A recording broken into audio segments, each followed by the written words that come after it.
The kitchen tiles felt cold beneath my bare feet, a sharp contrast to the warmth still clinging to my skin from the cramped attic room where I'd been trying to sleep. 3 a.m, and here I was again, wrist deep in soapy water, scrubbing at the remnants of a dinner party I hadn't been invited to attend. The mansion was silent now.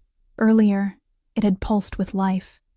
Laughter spilling from the dining room, crystal clinking against crystal, the murmur of voices discussing things I couldn't begin to understand. Business, money, power. Things that existed in a world so far removed from mine that they might as well have been on another planet. I worked the sponge in slow circles around the rim of a wineglass, watching the foam catch the dim light from the single bulb I dared to turn on. Mrs. Chen, the head housekeeper, had been explicit in her instructions. Night staff remains invisible. If you must work after hours, keep the lights low. The family values their peace. The family. As if I were somehow separate from the household. A shadow that cleaned and scrubbed and disappeared before dawn broke. My shoulders ached. They always did by this time of night, or morning, I supposed. The dinner service had required carrying countless platters up from the kitchen, each one heavier than the last. My arms had trembled by the end of it, but I'd kept my face neutral, my movements steady. Show weakness in a place like this, and you'd be replaced before you could pack your single suitcase. I needed this job. Desperately. The water had gone lukewarm, so I drained the sink and refilled it, adding another squirt of dish soap. The scent of artificial lemon filled my nostrils. Sharp, chemical, nothing like the real fruit. It reminded me of the tiny apartment I'd left behind 3 months ago, the one I could no longer afford after the factory closed. At least here I had a roof over my head, even if that roof was a converted storage space that still smelled faintly of mothballs. A glass slipped from my fingers. I lunged for it, managing to catch it before it shattered against the edge of the sink. My heart hammered against my ribs as I clutched the delicate stem, imagining the sound of breaking crystal echoing through the silent house. That would have been the end of everything. One mistake, one moment of clumsiness, and I'd be out on the street. Careful, I whispered to myself, setting the glass gently on the drying rack. My reflection stared back at me from the darkened window above the sink. Hollow-eyed, hair pulled back in a messy bun, skin pale from too many nights without proper sleep. I looked away quickly. There was nothing to be gained from dwelling on how far I'd fallen, how the girl who'd once dreamed of college and a career had become this. A ghost who washed dishes at 3 a.m. while the world slept. The stack of plates seemed endless. I'd already been at this for an hour, and there were still the serving platters, the salad bowls, the delicate teacups that required special attention. Mrs. Chen would inspect everything in the morning, running her finger along the edges, checking for water spots or soap residue. One imperfection, and I'd spend the next night rewashing the entire set. I reached for another plate when I heard it. A footstep. My hands froze in the water, soap suds dripping from my fingers. The sound had come from the hallway that led to the main wing of the house, where the family's private quarters were located. I held my breath, listening, praying I'd imagined it. Another footstep. Closer now. Panic seized me. I wasn't supposed to be here, or rather, I was supposed to be here. But I wasn't supposed to be seen. The rules were clear. Night staff worked in the shadows, finished before dawn, vanished before the family stirred. Being discovered like this, in my threadbare nightgown covered by an old cardigan, no makeup, hair a mess. It was a violation of the invisible contract that kept me employed. I considered running, but there was nowhere to go. The kitchen had only 2 exits. The hallway where the footsteps were coming from, and the service entrance that led to the staff quarters, which was across the room. I'd never make it without being seen, so I did the only thing I could.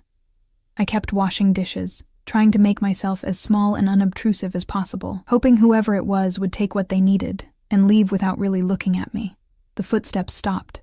I could feel eyes on me, a weight pressing against my shoulder blades. My hands moved mechanically through the water, lifting a plate, scrubbing it, rinsing it, setting it aside. Act normal, I told myself. Act like you belong here, like this is completely routine. Like your heart isn't trying to beat its way out of your chest. You're the new maid. The voice was male, low and smooth, with an edge of something I couldn't quite identify. Not quite curiosity, not quite annoyance. Something darker, more penetrating. I turned slowly, keeping my eyes lowered in what I hoped was an appropriately deferential manner. Yes, sir. I apologize if I disturbed you. I was just finishing. Look at me. It wasn't a request.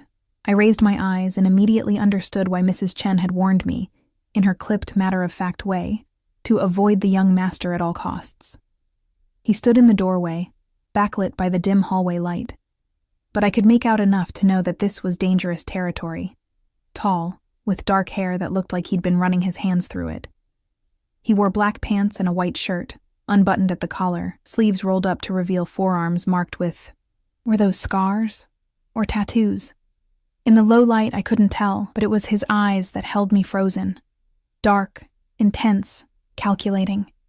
The kind of eyes that saw everything, that peeled back layers you didn't even know you had. "What's your name?" he asked, moving further into the kitchen. Each step was deliberate, predatory, like he was circling prey. "Emma, sir." My voice came out barely above a whisper. "Emma Whitmore." He moved closer to the counter where I stood, and I caught his scent. Expensive cologne mixed with something else. Whiskey, maybe. And beneath that, something metallic that made my instincts scream danger. "Emma," he repeated, as if testing how my name felt in his mouth. "How long have you been working here?" 3 months, sir." "And you do this every night? Wash dishes at 3 a.m? I nodded, not trusting my voice. Up close, he was younger than I'd expected, perhaps early 30s, and devastatingly handsome in a way that felt almost cruel. Sharp jawline, full lips that looked like they rarely smiled, and those eyes that seemed to be cataloging every detail about me. "Why?" he asked. The question caught me off guard. "Sir? Why are you washing dishes at 3 a.m? The dinner service ended at midnight. These should have been done hours ago." I felt heat creep up my neck. There was a lot to clean, sir. The party was larger than expected. I'm still learning the routines, and I wanted to make sure everything was perfect before morning inspection. He was close enough now that I could see the details I'd missed before, a thin scar running along his jaw. A ring on his right hand, gold with a dark stone that caught the light. The way his shirt stretched across his shoulders, suggesting strength carefully contained. "You're lying." My breath caught. "I'm not." "You are." He leaned against the counter, crossing his arms. "I've lived in this house my entire life. I know exactly how long it takes to clean up after a dinner party. You're doing someone else's work." The words hung in the air between us, heavy with implication. I wanted to deny it, but something in his expression told me that would be pointless. He already knew. Mrs. Chen's daughter had the night shift. I heard myself say, the words tumbling out before I could stop them. She wasn't feeling well, so I offered to help. "Help," he repeated, his tone suggesting he knew that wasn't the whole truth. "And what did you get in exchange for this help?" Nothing. I'd gotten nothing except a grudging nod from Mrs. Chen, and the knowledge that I'd bought myself a little more security, a little more time before I could be dismissed for being unnecessary. But I couldn't say that. Couldn't admit that I was so desperate to keep this job that I'd work myself to exhaustion every night if it meant staying off the streets. It was the right thing to do, I said instead. Something flickered across his face. Surprise, maybe, or disbelief. He pushed off the counter and moved closer. Close enough that I had to tilt my head back to maintain eye contact. Close enough that I could feel the heat radiating from his body. "The right thing to do," he murmured, and there was something almost mocking in his tone. "You're either incredibly naive or incredibly stupid. I should have kept quiet, should have nodded and apologized and hoped he'd leave, but exhaustion had frayed my usual careful control, and I heard myself respond, 'Maybe I'm just trying to survive, sir.'" The words came out sharper than I'd intended, laced with a bitterness I usually kept buried deep. His eyes widened fractionally, and I realized my mistake immediately. "You didn't talk back to the family. You certainly didn't snap at them, no matter how tired or frustrated you were." "I apologize," I said quickly, lowering my eyes. "That was inappropriate. I'm just very tired and I spoke without thinking. It won't happen again." Silence stretched between us, so thick I could almost taste it. I waited for the dismissal, the command to pack my things and leave immediately. My mind was already racing ahead, calculating how long the money in my savings would last, where I could go, what I would do. "Look at me." I obeyed, expecting anger. Instead, I found something far more unsettling: interest. "You're different from the others," he said softly. "They all pretend to be content, grateful for the opportunity to serve. But you, there's something else in your eyes. Desperation, yes, but also defiance, like you hate being here but refuse to show it." His observation cut too close to the truth. I forced my expression to remain neutral, even as my pulse quickened. He reached out, and I flinched involuntarily, but he didn't touch me. Instead, his hand hovered near my face, close enough that I could feel the warmth of his skin, before he pulled back. "Go to bed, Emma," he said finally. "These dishes can wait until morning." "But Mrs. Chen works for me," he interrupted, "as does everyone in this house. If there's a problem with the dishes not being finished, she can take it up with me." I didn't move, couldn't quite process what was happening. Was this kindness? Or some kind of test? "That's an order," he added, his voice taking on an edge that made it clear this wasn't a suggestion. I dried my hands on a towel, my movements stiff and uncertain. "Yes, sir. Thank you, sir." I started toward the service entrance, desperate to escape his presence, to get away from those penetrating eyes that seemed to see straight through every defense I'd carefully constructed. "Emma." I stopped, my hand on the doorframe, but didn't turn around. "What's your real story? Why does a woman like you end up scrubbing dishes at 3 in the morning in a house like this? A woman like you." The words echoed in my mind. What did he see when he looked at me? What had I revealed in those few minutes that made him think I was anything other than what I appeared to be? "I needed a job, sir," I said, my voice steady despite the trembling in my hands. "This one was available, that's all." Liar. The word was soft but definitive. I felt it like a physical touch, sliding down my spine. "Good night, sir," I managed, and fled before he could stop me again. I took the service stairs 2 at a time, my bare feet slapping against the cold wood. Only when I reached my attic room and closed the door behind me did I allow myself to breathe. I pressed my back against the door, sliding down until I sat on the floor, my heart still racing. What had just happened? I'd been seen. Truly seen. Maybe for the first time since I'd arrived at this mansion. And somehow, that felt more dangerous than remaining invisible ever had. Through the thin walls, I could hear the house settling around me, the old building creaking and sighing. Somewhere below, he was probably still standing in that kitchen, perhaps wondering about the strange maid who washed dishes at 3 in the morning. Or perhaps he'd already forgotten me, moved on to more important concerns. I should have felt relieved. Instead, I felt exposed, like I'd just survived an encounter with a predator who'd decided not to strike. Not yet. I didn't sleep. How could I, when every time I closed my eyes I saw his face? Those dark eyes that had stripped away my carefully maintained invisibility, leaving me feeling raw and exposed. I lay in my narrow bed, staring at the water-stained ceiling, replaying every word of our encounter until the sky beyond my small window began to lighten with the approach of dawn. By the time my alarm went off at 5:30, I'd already been awake for hours. The morning routine was always the same. Shower in the communal bathroom at the end of the hall, careful to use minimal hot water since the other night staff would need it too. Dress in my uniform, a plain gray dress that hung loose on my frame, thick stockings, sensible shoes that wouldn't make noise on the marble floors, pull my hair back into a tight bun that made my head ache by noon, but met Mrs. Chen's exacting standards. By 6 o'clock, I was in the kitchen, starting breakfast preparations for the family. Mrs. Chen was already there, her sharp eyes taking in every detail of the gleaming dishes I'd left on the drying rack the night before. She ran her finger along the rim of a wine glass, checking for spots, then gave me a curt nod. "Acceptable," she said, which from her was practically effusive praise. "The young master called down this morning, said there was no need to redo any dishes." My hand stilled in the process of tying my apron. He called about the dishes. Apparently he was up late and saw you working. Her eyes narrowed slightly. He seemed quite interested in your work ethic. The way she said interested made my stomach clench. I kept my expression carefully neutral. I was just doing my job, Mrs. Chen. See that you continue to do just that, she replied. And Emma? The young master is not like the others in this household. He's complicated, dangerous even. Best to keep your distance.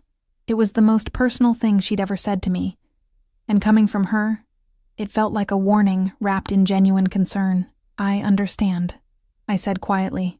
She studied me for a moment longer, then nodded. Good. Now, breakfast needs to be ready by 7.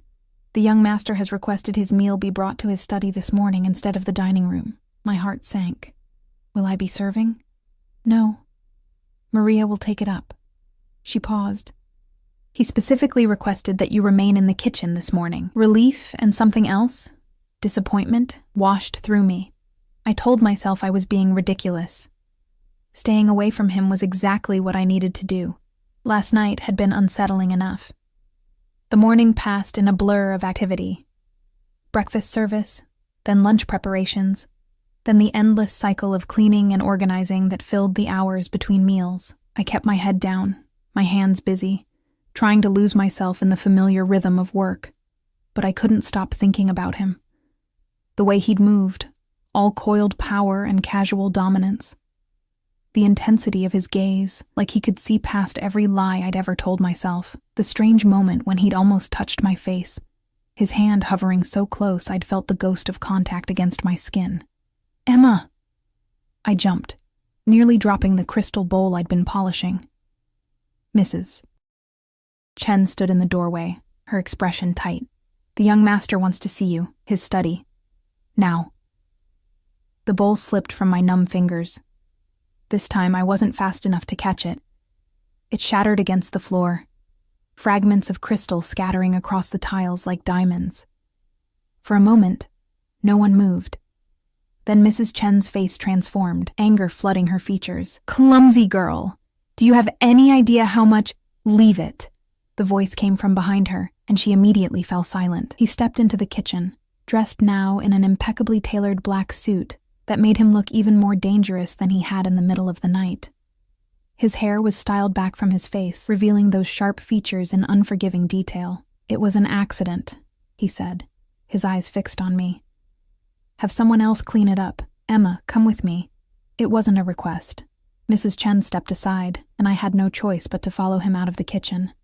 We walked through hallways I'd only ever cleaned, past artwork that probably cost more than I'd earn in a lifetime, up a grand staircase that I'd polished that very morning. His study was on the 2nd floor, in a part of the house I'd been forbidden to enter. He opened the door and gestured for me to go ahead of him. I hesitated at the threshold, my survival instincts screaming at me to run. I'm not going to hurt you, he said, and there was something almost amused in his tone. At least not today. The joke, if it was a joke, did nothing to calm my racing heart, but I stepped inside anyway, because what choice did I have? The study was smaller than I'd expected, more intimate, dark wood paneling, floor-to-ceiling bookshelves, a massive desk positioned near windows that overlooked the garden. The scent of leather and old paper filled the space, along with that same cologne I'd noticed last night. He closed the door behind us. The click of the lock engaging made me flinch. I turned to face him, my back to the desk, hands clasped in front of me to hide their trembling. Sit, he said, gesturing to one of 2 leather chairs positioned near the fireplace. I'd prefer to stand, sir. That wasn't a suggestion. I sat. He poured himself a drink from a crystal decanter on a side table, whiskey, dark amber in the afternoon light. He didn't offer me one. Instead, he stood near the fireplace, studying me with that same unsettling intensity from the night before. Tell me about yourself, Emma. There's nothing to tell, sir. Another lie. He took a sip of his drink. You're educated. I can hear it in the way you speak, the words you choose. That's not common for someone in your position. I kept my eyes fixed on my hands. I had some college, sir, before circumstances changed. What circumstances? Personal ones. The command in his voice made me look up. He'd moved closer without me noticing, now standing directly in front of my chair. The height difference was even more pronounced with me sitting. I had to crane my neck back to meet his eyes. Why do you care? The question escaped before I could stop it, frustration overriding caution. I'm just a maid. One of dozens of people who work in this house. Why am I here? Something flickered across his face. Satisfaction, maybe, like I'd finally done something he'd been waiting for. He set his glass down on a nearby table and crouched in front of me, bringing his eyes level with mine. You want to know why you're here? His voice had dropped to something low and intimate, dangerous as a blade. Because last night, I saw something I haven't seen in a very long time. Someone real. Everyone in this house, everyone in my life, they all wear masks. They tell me what they think I want to hear. Show me what they think I want to see. But you were too tired to pretend. For just a moment, I saw who you really are. His proximity was overwhelming. I could see the flecks of gold in his dark eyes, the faint stubble along his jaw, the way his pupils dilated slightly as he watched me. And what did you see? I whispered. A fighter. He reached out slowly, giving me time to pull away, and tucked a loose strand of hair behind my ear. His fingers barely grazed my skin, but the contact sent electricity racing down my spine. Someone who's been beaten down by life but refuses to stay down. Someone who takes on extra work at 3 a.m, not because she's weak, but because she's strong enough to do whatever it takes to survive. I should have been flattered. Instead, I felt terrified. Being noticed, being seen, it made me vulnerable in ways I couldn't afford. I need this job, I said, my voice steadier than I felt. If this is some kind of game, if you're bored and looking for entertainment, please just let me go back to work. I can't lose this position. His hand dropped away from my face. Why? What are you running from? I'm not running from anything. Emma. He said my name like a reprimand. I'm going to tell you something, and I want you to really hear it. I know everything about everyone who works in this house. I know Mrs. Chen's daughter has a gambling problem that's gotten her into debt with some very unpleasant people. I know that Marcus, my driver, sends most of his paycheck back to his family in the Philippines. I know that the groundskeeper has a daughter with medical bills he can barely afford. He stood, moving back to his drink, giving me space to breathe, and I know that Emma Whitmore enrolled at State University 4 years ago on a partial scholarship, that she was studying business administration and working 2 jobs to cover expenses, that she dropped out suddenly in her junior year, right around the time her mother was diagnosed with stage 4 cancer. The air left my lungs in a rush. How do you... I also know, he continued, his voice gentle now, almost kind, that she died 8 months ago, that you lost your apartment 3 months after that, that you have exactly $237 in your savings account and no family left to turn to. Tears burned behind my eyes, but I refused to let them fall. What do you want from me? He turned back to face me, and his expression was unreadable. Honesty. That's all. No more lies, no more pretending. I want to know who you really are. Why? The word came out broken, all my careful control crumbling. Why does it matter? I'm nobody. I'm nothing. No. The single word was sharp, definitive. He crossed back to me in 2 long strides and gripped my chin, forcing me to look at him. You're not nothing. Don't ever say that again.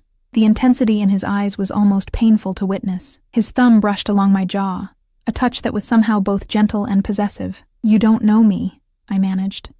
You don't know anything about me. Not really. Then tell me. His grip softened but didn't release. Tell me everything. And maybe it was exhaustion, or loneliness, or the simple fact that I hadn't really talked to anyone in months. Maybe it was the way he looked at me, like I mattered, like I was visible for the first time in forever. Whatever the reason, I found myself talking. I told him about my mother, about watching cancer slowly steal her away while I worked myself to exhaustion trying to pay for treatments that ultimately didn't help. About dropping out of school because I couldn't afford tuition and medical bills simultaneously. About the apartment I'd loved, the life I'd been building. All of it slipping through my fingers like water. About the weeks after her death, when I'd felt so hollow that getting out of bed seemed impossible. About the eviction notice, the desperate job search, the slow realization that I'd fallen so far that climbing back up seemed impossible. I answered an ad for a live-in maid. I finished, my voice hoarse. Mrs. Chen barely looked at me during the interview. I think she just needed someone who wouldn't ask questions and would work for minimal pay. And I needed to not be homeless. My cheeks were wet. I hadn't even realized I was crying.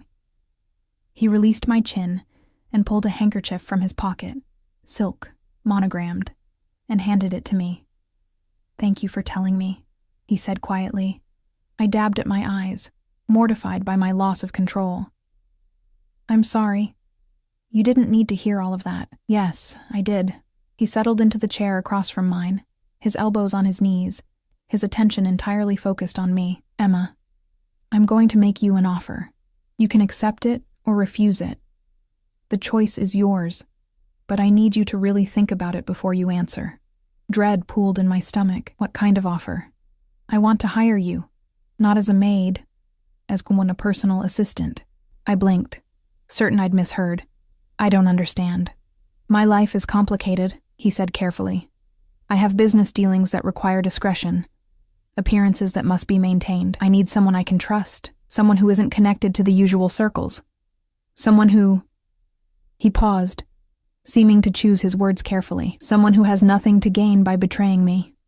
You don't know if you can trust me." "No," he agreed, "but I'm willing to take that risk." The position would come with a substantial salary, private accommodations, and the understanding that what you see and hear stays confidential. In return, you'd attend certain events with me, help maintain my schedule, and essentially become part of my inner circle. It sounded too good to be true, which meant it probably was. "What's the catch?" A ghost of a smile touched his lips. "Smart girl. The catch is that my world is dangerous, Emma. Not everyone in my life is going to be happy about you being there. You'd be stepping into a situation that could become complicated." "What do you mean, dangerous?" His expression shuddered. "That's information for another time. For now, I need your answer. Will you accept my offer?" Every instinct I had screamed that this was a mistake, that I should run back to the kitchen, back to my invisible existence, back to safety. But safety hadn't gotten me anywhere. Safety had left me scrubbing dishes at 3 a.m. for barely enough money to survive. And when I looked at him, really looked at him, I saw something that terrified and thrilled me in equal measure. An opportunity. A chance to be more than I'd become. Maybe a chance to matter. "I'll do it," I heard myself say. "I accept your offer." The smile that spread across his face was predatory and pleased. "Good. We start tomorrow. For now, go pack your things. You'll be moving to the East Wing tonight." He stood and offered me his hand. After a moment's hesitation, I took it. His palm was warm and calloused against mine, his grip firm. "One more thing," he said as I reached the door. "My name is Dante. Dante Moretti. When we're alone, you'll use it. Moretti." The name meant something. I could tell by the weight he gave it, but I didn't ask. Couldn't ask. Not when my world had just tilted on its axis. "Okay," I whispered. "Dante." The way his eyes darkened when I said his name should have been my first real warning, but I was too overwhelmed, too hopeful, too desperate to see it for what it was. The beginning of my beautiful, terrible captivity. The East Wing was a different world. Where my attic room had been cramped and sparse, my new quarters consisted of a bedroom larger than my old apartment, a private bathroom with marble fixtures, and a sitting area with windows overlooking the estate gardens. The closet alone could have housed 3 people comfortably. I stood in the center of the bedroom, my single battered suitcase looking pathetically out of place on the plush cream carpet, and tried to process what had just happened. 24 hours ago, I'd been invisible. Now I was here, in rooms that probably cost more per month than I'd earned in a year, because a man I barely knew had decided I was... what? Interesting? Trustworthy? The rational part of my brain knew this was insane. The desperate part whispered that I'd be a fool to question good fortune. A knock at the door made me jump. "Come in," I called, expecting perhaps one of the other staff members. Instead, Dante entered, followed by 2 women carrying garment bags and boxes. He'd changed from his suit into dark slacks and a charcoal sweater that somehow made him look even more devastating than before. "We need to get you properly outfitted," he said without preamble. "Sophia and Claire are going to take your measurements and provide you with an appropriate wardrobe." I stared at the women as they began unpacking their supplies, measuring tapes, fabric samples, tablets with what looked like clothing catalogs. "That's not necessary. I have clothes. Not for where you're going." His tone was matter-of-fact, brooking no argument. "Tomorrow night you're accompanying me to a charity gala. You'll need evening wear, business attire, casual clothes that actually fit you properly. Consider it part of your employment package." The woman named Sophia, tall, elegant, with sharp eyes that assessed me professionally, stepped forward. "If you'll just stand here, dear, this won't take long." I glanced at Dante, uncomfortable with the idea of being measured while he watched. He seemed to understand, moving toward the door. "I'll be in my study when you're finished. Someone will bring dinner up for you at 7. Then he was gone, leaving me with the 2 women who immediately began their work with brisk efficiency. "Arms out," Sophia instructed, wrapping the tape around my bust. "Claire, make a note. She'll need alterations on everything. Poor thing is swimming in that uniform." I stood perfectly still, feeling like a doll being prepared for display. They measured every part of me, occasionally murmuring to each other about sizes and styles, pulling up images on their tablets for my approval. "What do you think of this?" Claire asked, showing me a picture of an elegant navy gown with a fitted bodice and flowing skirt. "It's beautiful," I said honestly. "But isn't it a bit much?" "Nonsense. Mr. Moretti's companion needs to look the part." She made a note on her tablet. "We'll do this one in midnight blue. It'll complement your skin tone beautifully." Mr. Moretti's companion.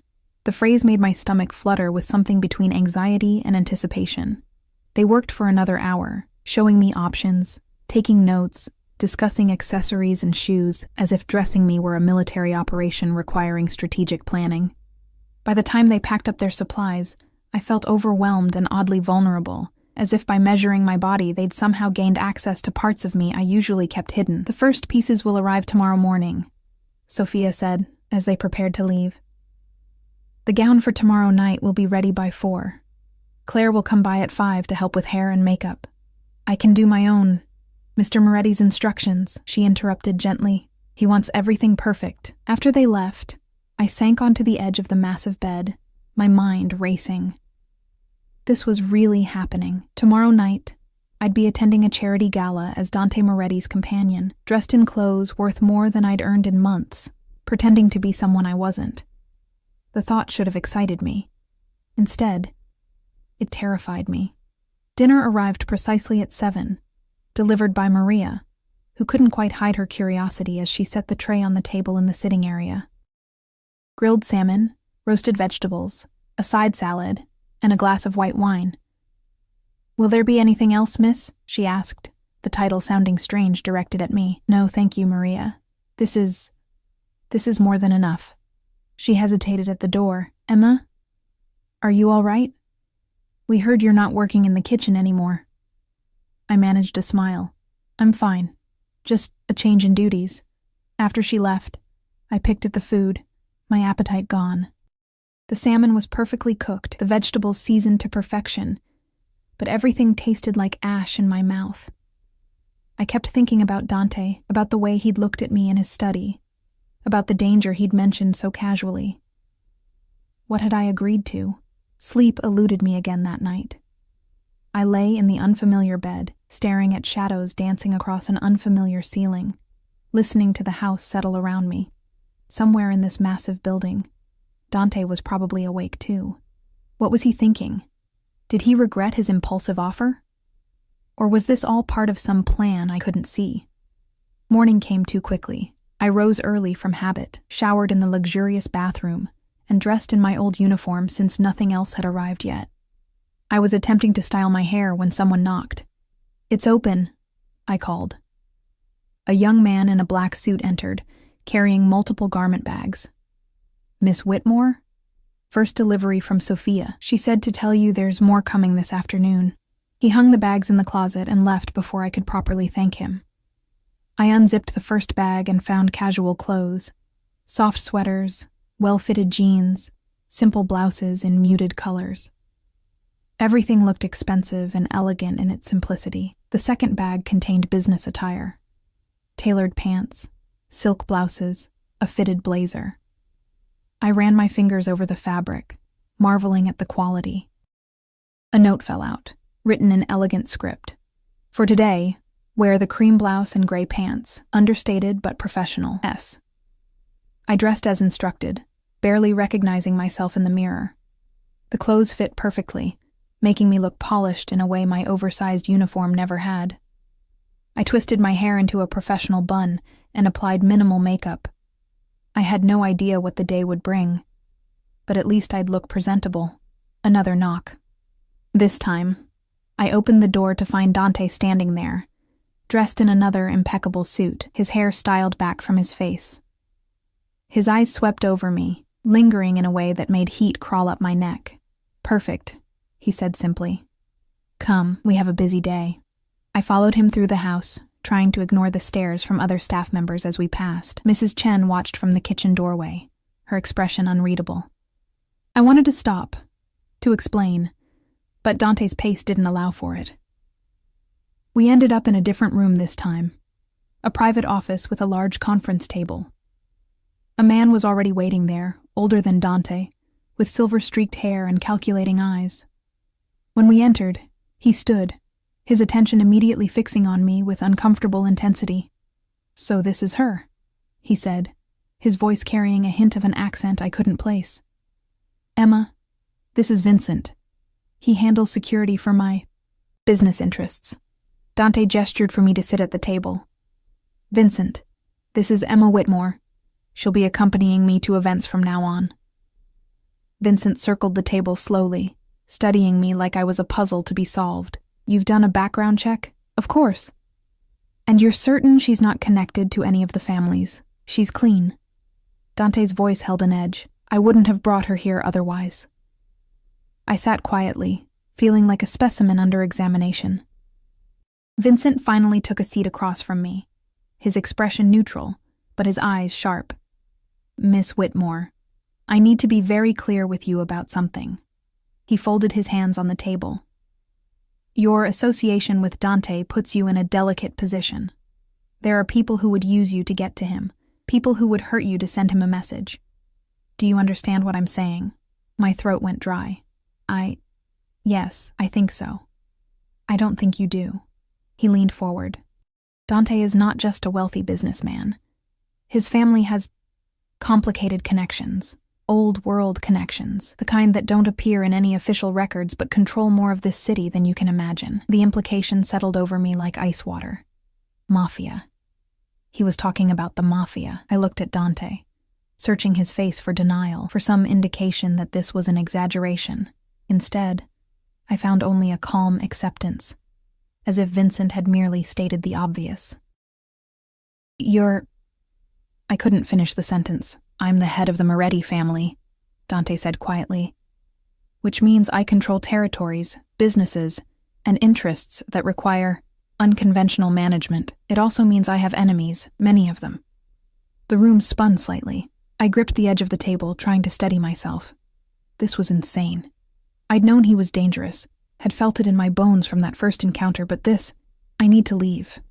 I stood abruptly, the chair scraping against the floor. "This is a mistake. I can't—" "Sit down, Emma." Dante's voice was soft but carried absolute authority. "No." I backed toward the door. "You lied to me. You said this was a job as a personal assistant. You didn't mention that your business dealings were illegal?" Vincent supplied helpfully. "Dangerous, potentially deadly?" "Vincent." The warning in Dante's voice was unmistakable. "She deserves to know what she's getting into," Vincent countered. "Better she runs now than becomes a liability later." Dante stood, moving around the table toward me. I pressed my back against the door, my heart hammering. He stopped just short of touching me, close enough that I had to look up to see his face. "You're right," he said. I should have told you everything from the beginning, but would you have accepted the position if I had? No, I whispered. Of course not. Exactly.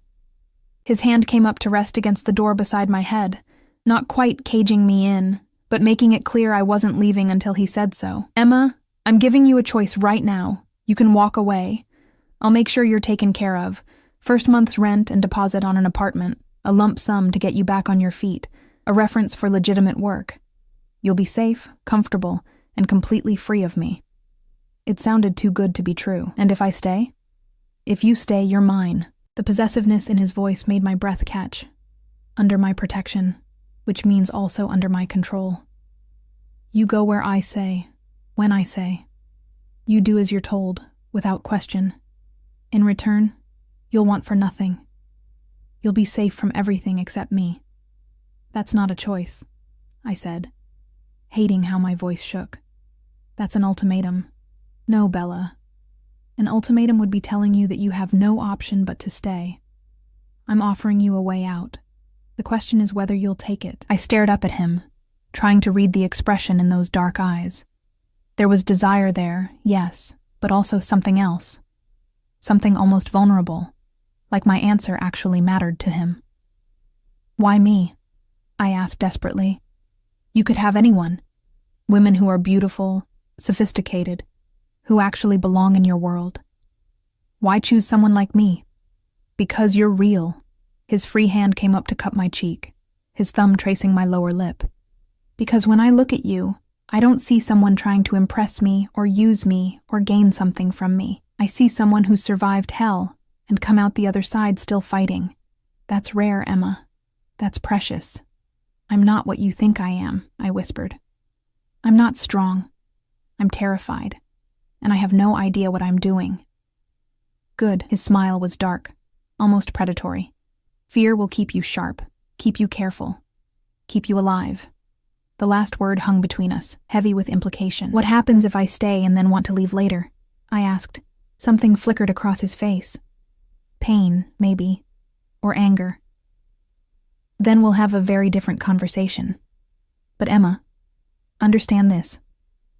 Once you're in, once you see what I am and what I do, leaving becomes complicated. Not impossible, he added quickly, seeing my expression. But complicated. Vincent cleared his throat from across the room. Dante, you're scaring the girl. She should be scared, Dante replied without looking away from me. This isn't a fairy tale. I'm not a prince. I'm something much darker. But you're offering me a way out, I said slowly, piecing it together. Right now, before I see anything, before I know anything, you're giving me a clean exit, yes. I thought about my alternatives. The apartment he'd provide would be temporary. Eventually the money would run out, and I'd be back where I started, struggling, invisible, barely surviving. Or I could stay here, in this beautiful prison, with a man who terrified and fascinated me in equal measure, a man who saw me. I'll stay, I heard myself say. But I have conditions. Dante's eyebrows rose. You're negotiating with me? You said I had a choice. That means I get to set terms too. Vincent actually laughed. I like her. What are your conditions? Dante asked, his tone suggesting he was more amused than annoyed. I want honesty. If you're going to put me in danger, I need to know what I'm facing. No more surprises. I swallowed hard, forcing myself to continue. And I want your word that if I do decide to leave someday, you'll let me go. No threats, no retaliation, nothing. You're asking me to give up control before I've even established it, he mused. Bold. Those are my terms. He studied me for a long moment, his expression unreadable. Then, slowly, he extended his hand. Deal. You have my word, Emma Whitmore. Honesty, and freedom to leave if you choose it. But in return, while you're here, you're mine completely. Is that understood? I placed my hand in his, feeling the calluses on his palm, the strength in his grip. Understood. He pulled me closer, his lips near my ear. Welcome to my world, Bella. Try not to get yourself killed. It should have been a warning. Instead, it felt like a promise. The gala was everything I'd imagined and nothing I was prepared for. Claire had transformed me that evening. working magic with makeup brushes and hot irons until the woman staring back from the mirror looked like someone from a magazine. The midnight blue gown hugged my curves in ways I hadn't known were possible, the fabric shimmering subtly with each movement. My hair fell in soft waves down my back, and the diamond earrings Dante had sent up, on loan, the note had said, caught the light like captured stars. I barely recognized myself. Now I stood in the mansion's foyer, waiting for Dante, my hands trembling slightly despite my best efforts to appear calm. Vincent leaned against the wall nearby, watching me with those calculating eyes. "Nervous?" he asked. "Terrified," I admitted. "Good. Use that. Fear makes you observant." He straightened as footsteps echoed from the staircase. "Remember what I told you. Stay close to Dante. Don't engage with anyone unless he gives you permission. And if anyone asks about your background, keep it vague." I nodded, my throat too tight for words. Then Dante appeared at the top of the stairs, and every thought fled my mind. He wore a tuxedo that looked custom-made, the black fabric emphasizing his broad shoulders and lean frame. His hair was swept back, revealing the sharp planes of his face. And when his eyes found me, they darkened with an intensity that made heat pool low in my belly. He descended the stairs slowly, never breaking eye contact, like a predator stalking prey. When he reached me, he circled once, taking in every detail of my appearance. "Perfetta," he murmured, his accent thickening slightly. "You'll be the most beautiful woman there." "I doubt that," I managed. "I don't." He offered his arm. "Ready?" "No. Absolutely not." "Yes." The drive to the venue was surreal. Dante's car was a sleek black Mercedes with windows tinted so dark I could barely see out. A different man drove, not Marcus, but someone younger with military-precise movements. Another car followed behind us, Vincent visible in the passenger seat. "Security," Dante explained, noticing my glance. "Standard procedure." "Is it always like this?" I asked. "The guards, the multiple cars?" "Always." His hand found mine on the leather seat between us, his fingers threading through mine with casual possession. My father was killed in a car on a public street. Blown apart by a bomb planted by a rival family. I was 15. The casual way he delivered such horrific information made my chest constrict. "I'm sorry." "Don't be. He was a brutal man who made many enemies. His death was inevitable." His thumb traced circles on my palm, the gesture oddly soothing. But it taught me a valuable lesson. Never let your guard down. Never assume you're safe. Never trust anyone completely. "Do you trust me?" The question escaped before I could stop it. He turned to look at me fully, his dark eyes searching my face. "I'm beginning to." The hotel hosting the gala was the kind of place I'd only seen in movies. Marble columns, crystal chandeliers, uniformed staff greeting guests at every turn. Our car pulled up to the entrance, and immediately 2 men in dark suits appeared, scanning the area before opening Dante's door. He stepped out first, then turned to help me. As my hand slipped into his, camera flashes exploded around us. I flinched, instinctively trying to pull back, but Dante's grip tightened. "Smile," he murmured. "Let them see you're with me." I forced my lips to curve, trying to ignore the shouted questions from photographers crowding the barriers.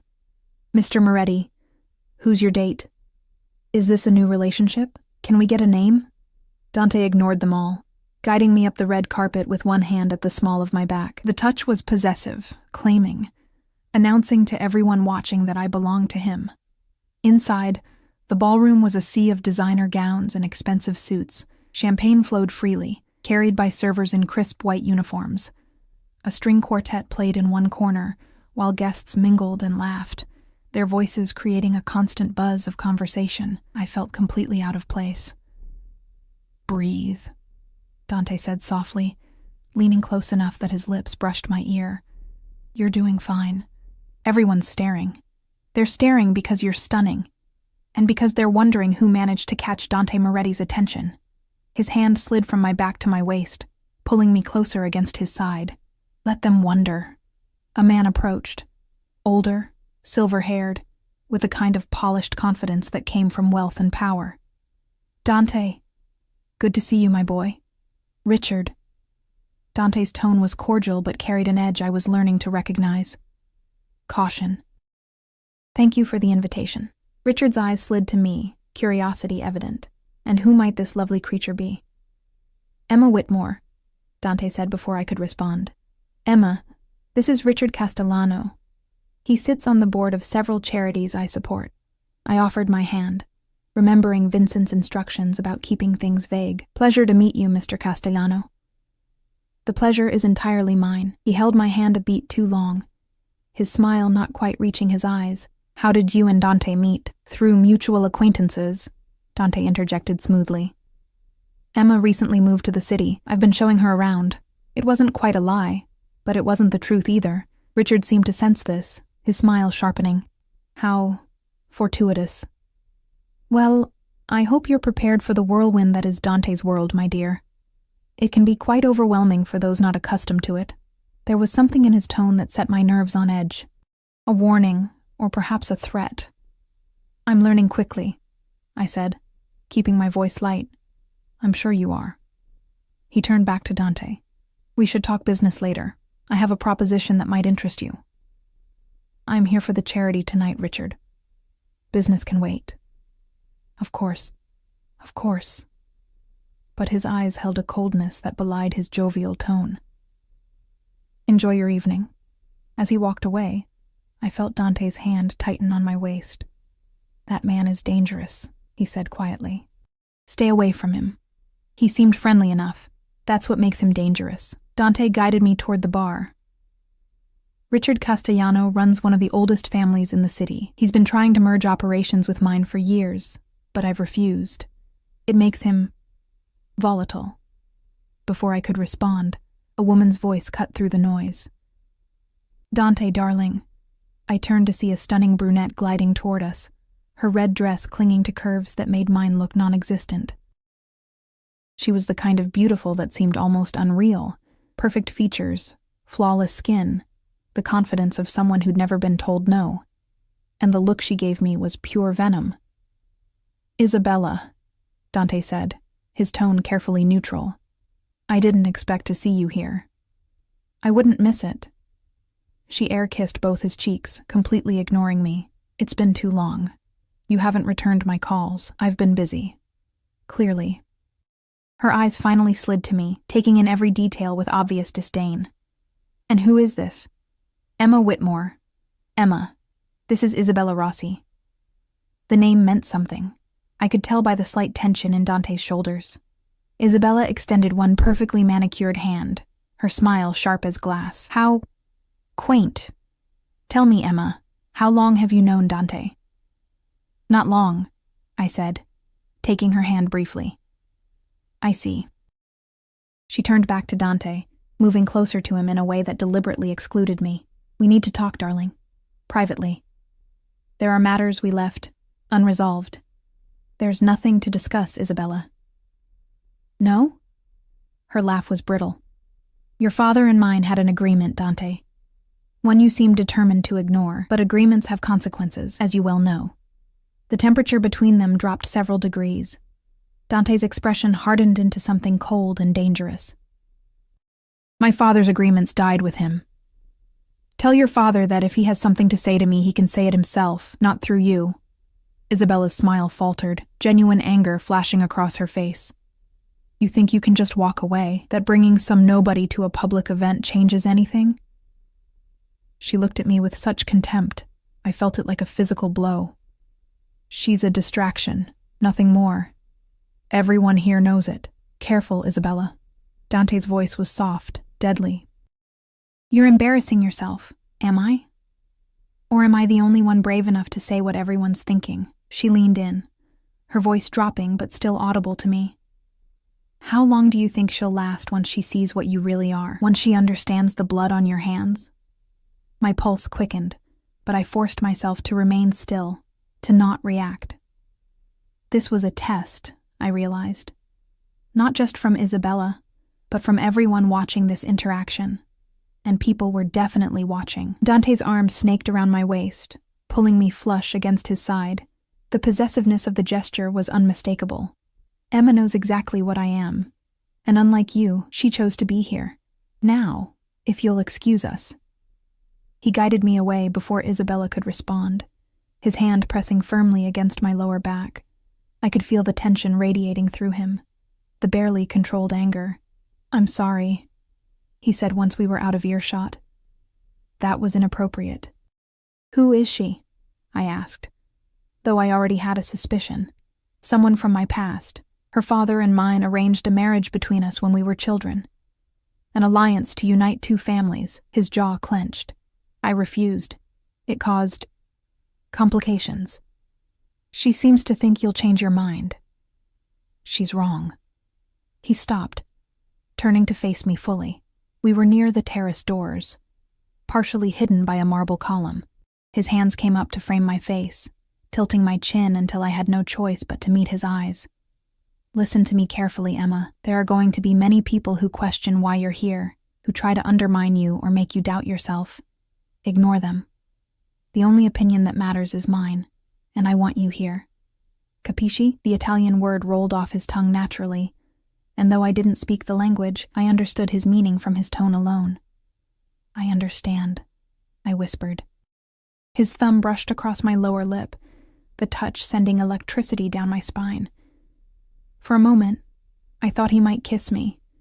The intensity in his eyes suggested he wanted to, but instead he dropped his hands and stepped back, creating distance between us. "Come. We need to make the rounds. Let people see you with me. Establish your place." The next hour was a blur of introductions and superficial conversations. Dante introduced me to dozens of people, some warm and welcoming, others coldly assessing. I smiled, nodded, spoke when spoken to, and tried to remember names and faces that blurred together. But I noticed things too, the way certain men approached Dante with deference bordering on fear, the way conversations would pause when we walked by, only to resume in whispers after we passed. The way security personnel tracked our movements through the crowd, communicating through barely visible earpieces. This wasn't just a charity gala. It was a display of power, a reminder to everyone present of exactly who Dante Moretti was and what he controlled. And I was part of that display now. We were near the buffet when Vincent appeared, his expression tight. He leaned close to Dante, whispering something I couldn't hear. Dante's entire demeanor changed, shoulders tensing, jaw hardening. "When?" he asked quietly. 20 minutes ago. Antonio is handling it, but you should know." Dante nodded curtly, then turned to me. "I need to step away for a few minutes. Stay here with Vincent. Don't wander off." "Is everything okay?" "Business." He pressed a quick kiss to my temple, the first time he'd done so, and disappeared into the crowd. Vincent moved closer, positioning himself slightly in front of me. "Nothing to worry about. Just some associates getting rowdy at one of the clubs. Happens sometimes." "Associates," I repeated, understanding the euphemism. "People who work for the family. Usually it's nothing, but Dante likes to be informed immediately when there's trouble." He scanned the crowd constantly as he spoke. "You did well tonight, by the way. Handled Isabella better than most would have. She hates me. She hates anyone who has what she wants. Don't take it personally." He paused. "Though you should know, her family won't let this go easily. The Rossis expected that marriage to happen. Dante refusing it was a significant insult. So I've made them enemies just by being here." "You made them enemies the moment Dante decided you were his." Vincent's expression softened slightly. "But don't worry. He protects what's his, always has." What's his? The phrase echoed in my mind, possessive and absolute. Dante returned 15 minutes later, his expression carefully neutral, but his eyes hard. "We're leaving." "But the event isn't now, Emma." The command in his voice silenced any protest. The drive back was tense. Dante sat rigidly in his seat, jaw clenched, one hand curled into a fist on his thigh. I wanted to ask what had happened, but the fury radiating from him kept me silent. When we finally reached the mansion, he helped me out of the car, but didn't release my hand. Instead, he pulled me through the house, past startled staff members, up the stairs to the east wing, to my room. He opened the door and ushered me inside, following and closing it behind him. For a moment, we just stood there, the tension thick enough to choke on. "Dante, do you know what happened tonight?" His voice was low, controlled, but I could hear the rage underneath.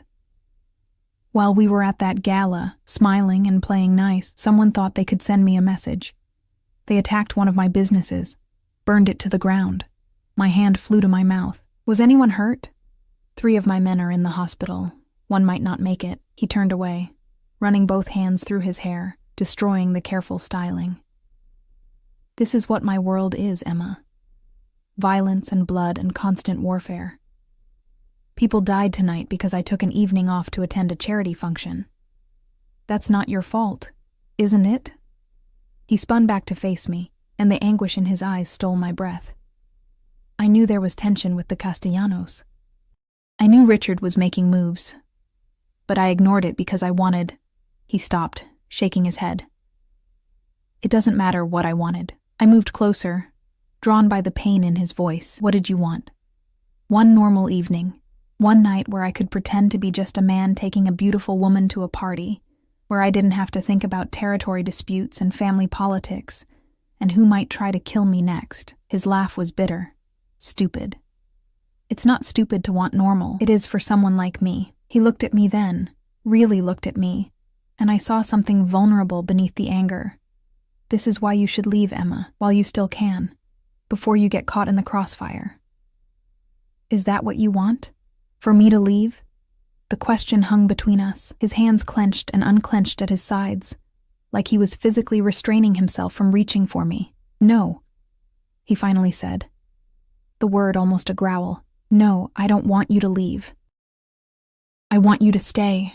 I want to keep you close, keep you safe, keep you—" He cut himself off, closing his eyes.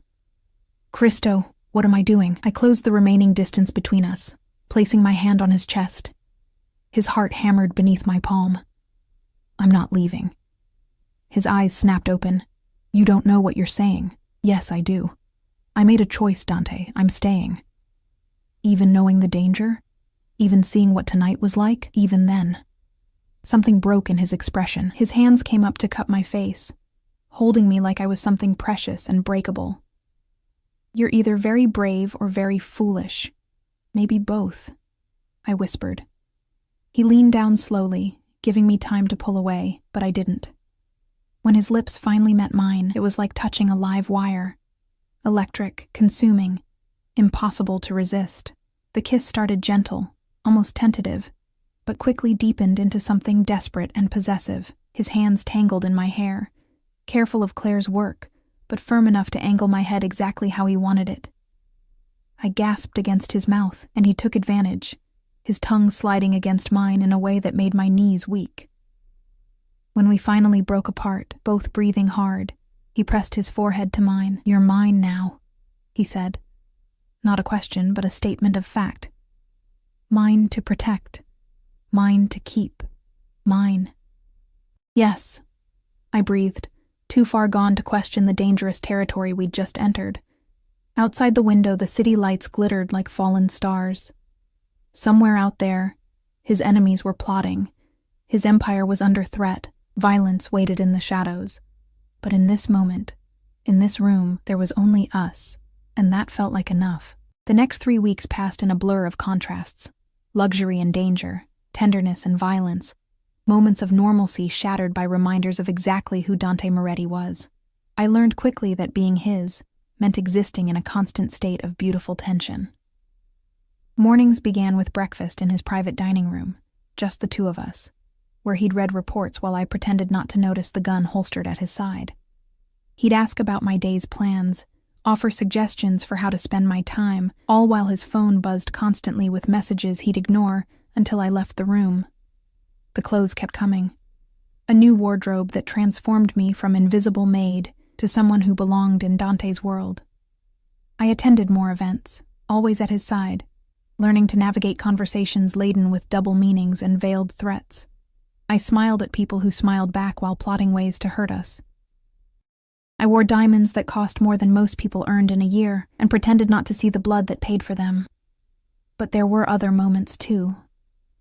Quiet evenings when Dante would find me in the library, pull me into his lap, and simply hold me while the weight of his world pressed down on his shoulders. Stolen kisses in hallways when no one was watching. The way his eyes would soften when he looked at me, like I was something good in a life filled with darkness. I was falling for him, hopelessly, dangerously falling for a man who lived by rules I barely understood. And then, everything changed. It was a Tuesday afternoon when Vincent found me in the garden. I'd been reading, enjoying the late autumn sunshine, trying to pretend this was my life now, that I belonged here, that this could last. Emma. His tone made me look up immediately. We have a problem. My stomach dropped. What kind of problem? The kind that involves your past. He sat on the bench beside me, his expression grave. We received intelligence this morning. Someone's been digging into your background, going deeper than our initial checks went. I don't understand. You said I was clean. You are. But that doesn't mean there aren't connections we didn't know about. He pulled out his phone, showing me a photograph. Do you know this man? I stared at the image. A man in his 40s, handsome in a rough way, with cold eyes and a cruel smile. Something about him tugged at my memory, but I couldn't place it. I don't think so, I said slowly. Should I? His name is Marcus Chen. He runs the triad operations in Chinatown. Vincent swiped to another photo. This one older, a younger Marcus Chen standing beside a woman I recognized immediately. Mrs. Chen, the head housekeeper. That's his sister, Vincent confirmed. Which means the daughter you covered for that night, the one whose shift you took when Dante first saw you, is his niece. The pieces clicked together with sickening clarity. Oh God. It gets worse.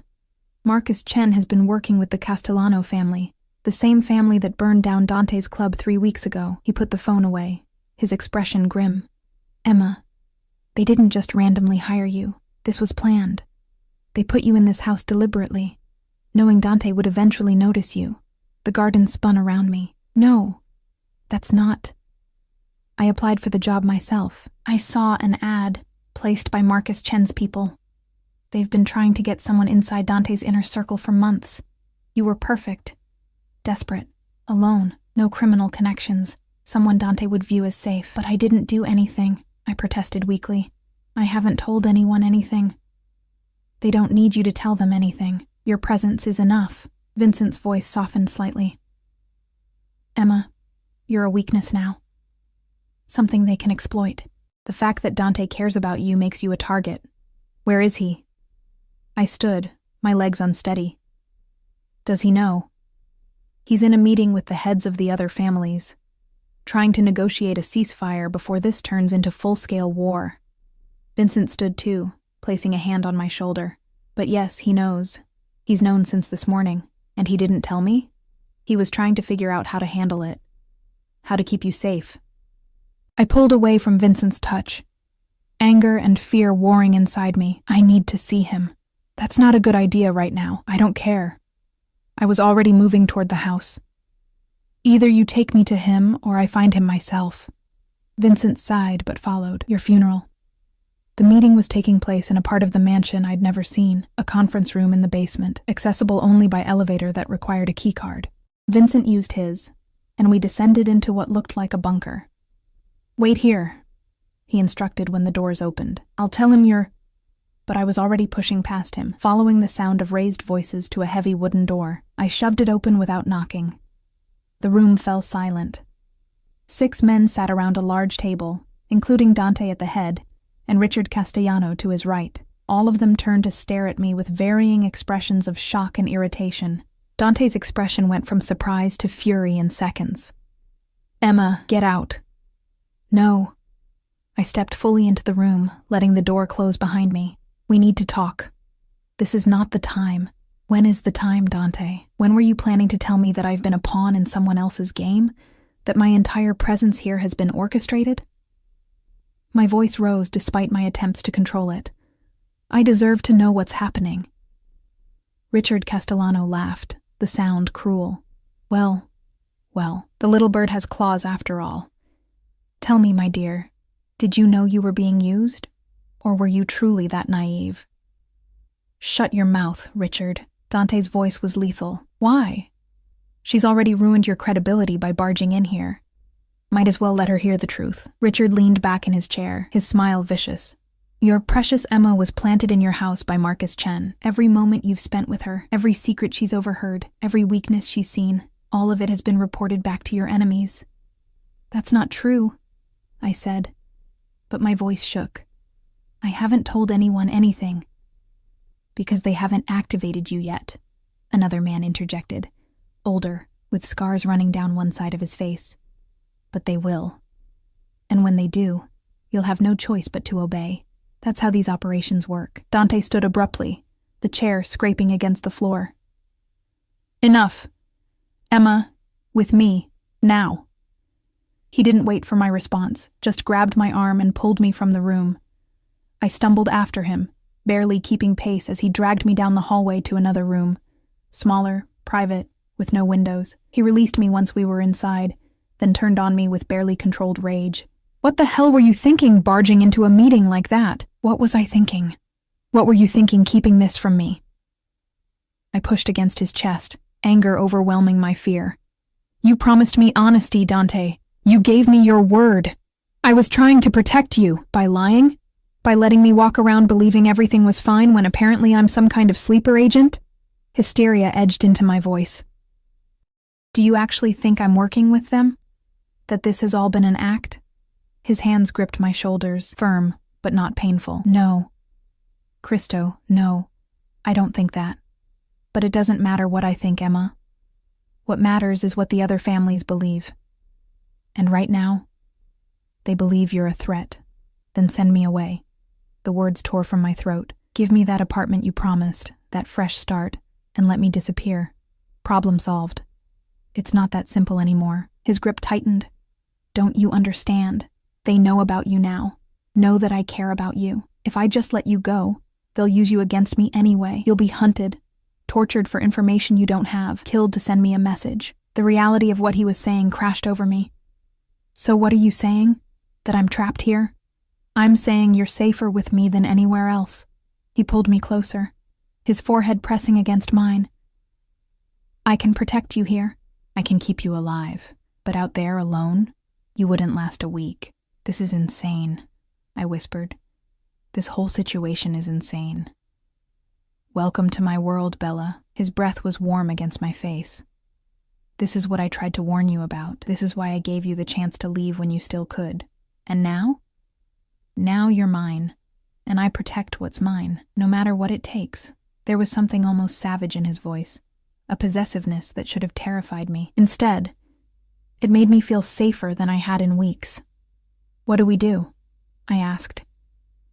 We find out exactly what Marcus Chen is planning. We figure out who else is involved, and we eliminate the threat.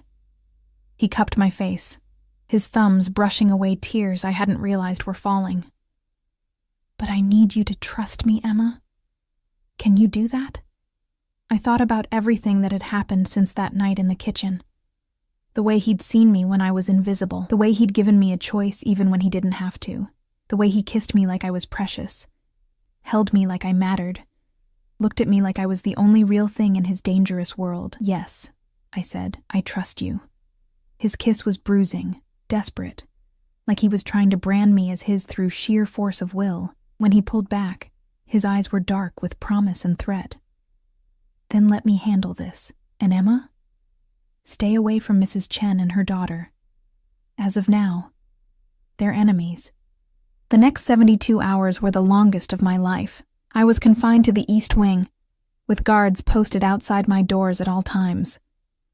Vincent brought me meals and updates, each one more concerning than the last. Marcus Chen had gone into hiding. The Castellano family was mobilizing their forces. Other families were choosing sides, picking alliances, preparing for war. And at the center of it all was me, the girl who just wanted a job and a place to sleep. Dante came to me late on the third night. I was sitting by the window, staring out at the grounds, when I heard the door open and close. He looked exhausted, his shirt wrinkled, dark circles under his eyes. It's done, he said simply. I turned to face him. What's done? Marcus Chen is dead. Killed attempting to plant explosives in one of my warehouses. He moved to the small bar in the corner, poured himself a drink. His sister and niece have been removed from the premises. The Castellano family has agreed to a temporary ceasefire while we investigate their involvement. You killed him. It wasn't a question. I gave the order. Yes, he downed the whiskey in one swallow. He was planning to kidnap you tomorrow, use you as leverage to force me into giving up territory. Vincent intercepted the communication this morning. My legs gave out. I sank onto the edge of the bed, my mind struggling to process what he was saying. Someone had been planning to kidnap me, to use me as a tool against Dante. He crossed the room, kneeling in front of me so we were eye level. It's over now. You're safe. Am I? I looked at him. This beautiful, dangerous man who'd somehow become everything to me. Will I ever really be safe in your world? No, he said honestly. There will always be threats, always be people who want to hurt me by hurting you. But I swear to you, Emma, on everything I am, I will spend every day of my life making sure no one touches you. You're mine to protect, and I take that responsibility seriously. Dante. I touched his face, feeling the stubble rough beneath my palm. I can't live like this, always afraid, always waiting for the next attack. Something flickered in his eyes, fear, maybe, or pain. Are you saying you want to leave? The question hung between us, heavy with implication. This was it. My chance to invoke his promise, to walk away from this beautiful nightmare and try to build something resembling a normal life. But when I looked at him, really looked at him, I didn't see a monster. I saw a man who'd been born into violence, shaped by tragedy, forced to become something hard just to survive. A man who'd somehow found room in his dark world for softness. For me. No, I said softly. I'm saying I want to learn. Teach me how to protect myself. Show me how to navigate your world. Don't keep me locked away like some fragile thing that might break. Make me strong enough to stand beside you. His expression transformed, surprise, then something that looked almost like reverence. You want to be part of this? Really part of it? I want to be with you, whatever that means. He surged up, capturing my mouth in a kiss that was both celebration and claim, his hands tangled in my hair, his body pressing me back against the bed. When he finally pulled away, we were both breathing hard. You're sure? He asked, searching my face. Once you go down this path, there's no going back. You'll see things, know things, do things that change you forever. I'm already changed, I said. From the moment you saw me in that kitchen, everything changed. I can't go back to who I was before.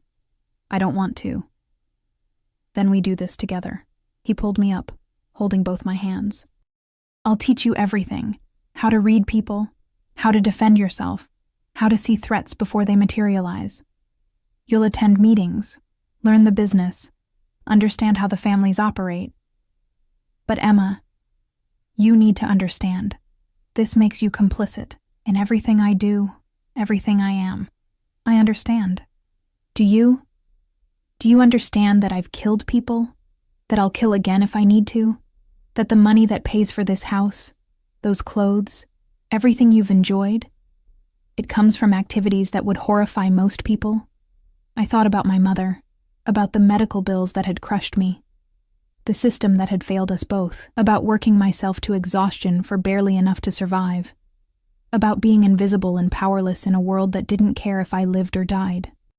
Dante's world was brutal, yes, but it was also honest in its brutality.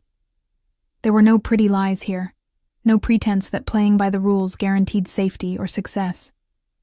I understand, I repeated. And I choose this. I choose you. The smile that spread across his face was fierce and possessive. Then welcome to the family, Bella. Welcome home. He kissed me again, slower this time, thorough. And as his hands began to explore, as my body responded to his touch, I felt something settle inside me, a sense of rightness, of belonging. This was my life now. Dangerous, complicated, morally ambiguous, but it was mine. And I was his.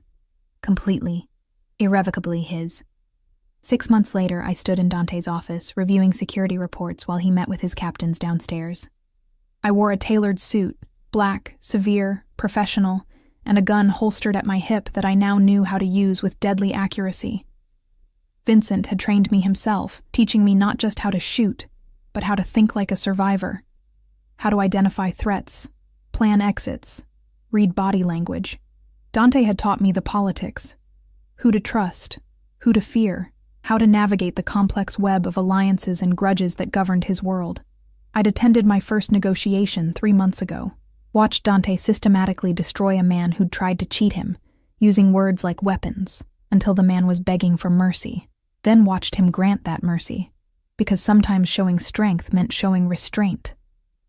I'd learned that power wasn't just about violence, it was about control, about knowing when to strike and when to hold back, about building loyalty through both fear and respect. The door opened and Dante entered, loosening his tie. How do the numbers look? Revenue is up 15% in the Eastern Territories. The new arrangement with the Costello family is working. I handed him the report, but we're having issues with the waterfront. Someone's been stealing shipments. I know. I'm handling it. He crossed to me, pulling me into his arms. How are you handling it? This life? I leaned into him, breathing in his familiar scent. Some days are harder than others. But I'm still here. Any regrets? I thought about the girl I'd been, exhausted, invisible, scrubbing dishes at 3 a.m. Then I thought about who I'd become, strong, powerful, feared, and respected in my own right. No, I said honestly. No regrets. Good. His arms tightened around me. Because you're stuck with me now, Bella. For better or worse. For better or worse, I echoed. Through the window, the city stretched out below us. Millions of lives, millions of stories, most of them small and ordinary and safe. Once upon a time, I'd wanted that kind of life. Safety, normalcy, the comfortable mediocrity of being invisible. But I'd been seen, claimed, transformed. And I wouldn't change it for anything. Dante's lips found my neck, trailing kisses up to my ear. I love you, he murmured. My fierce, beautiful Emma. I love you too, I whispered back. It wasn't the fairy tale ending little girls dreamed about. There was no riding off into the sunset, no promise of happily ever after. Our future would be filled with danger, with hard choices, with moments when we'd have to choose between right and wrong, and pick survival instead. But it was real. Raw and messy and completely, utterly real. And in a world built on lies and pretty facades, that realness was worth everything. I turned in his arms, capturing his mouth in a kiss that tasted of promise and possession. Outside, the city hummed with life. Inside, in our fortress of stone and steel and secrets, we built our own kind of paradise. Dark, dangerous, ours. And that was enough.